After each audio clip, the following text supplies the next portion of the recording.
Chào các bác nhé, audio ở sân giới thiệu bộ Aiva dàn đại ạ. Đây là bộ Aiva có một cái hình hài rất độc lạ nhá. Anh em chiêm ngưỡng từng phần và tất cả chức năng hoạt động hết ạ. Bass là bass 22 thôi ạ, nhưng mà âm thanh cực kỳ hay ạ. Đây mời anh em xem chi tiết từng phần, tất cả các chức năng full hết ạ. Đây audio sân bắt qua Bluetooth ạ.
Mấy anh em nghe CD ạ, CD nhận rất nhanh các bác nhá.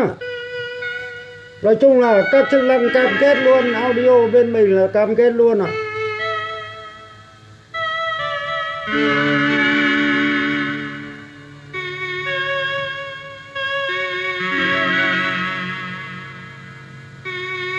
Em nó có chiều dài là 90 và cao 50 đó ạ.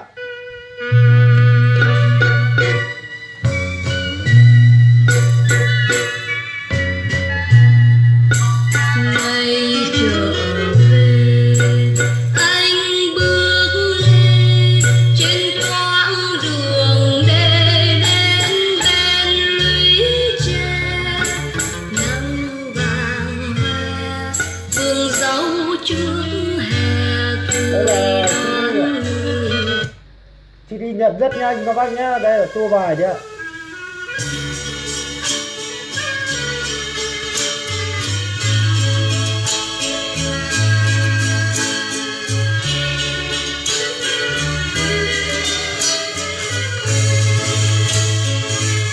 Mấy anh em nghe cassette của HB.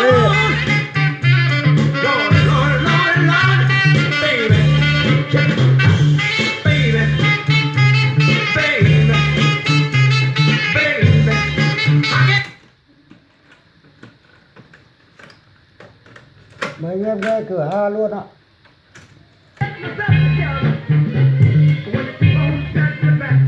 Các hệ thống equalizer nhá, đèn equalizer này còn nguyên bản và các chức năng hoạt động hết rồi.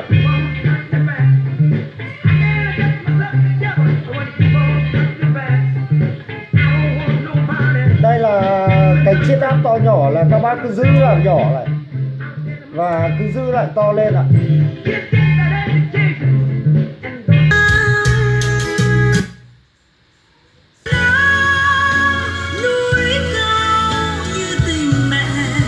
Đây là FM nha, FM nét căm các bác nhá.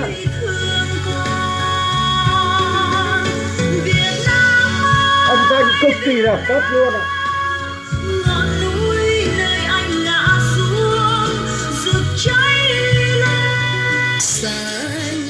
Chiều này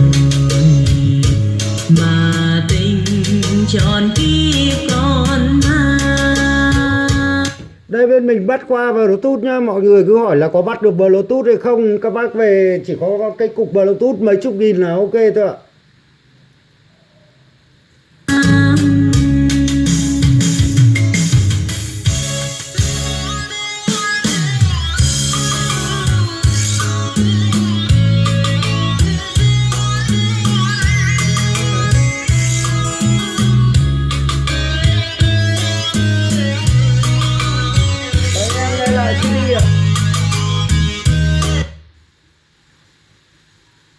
CD nhận rất nhanh luôn, các bác chỉ bấm rời tay là lên ngay nhá.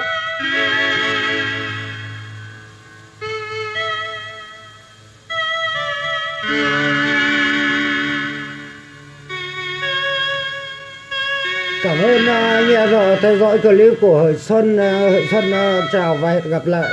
Mọi chi tiết thì liên hệ 0969956865 ạ. Xin cảm ơn các bác.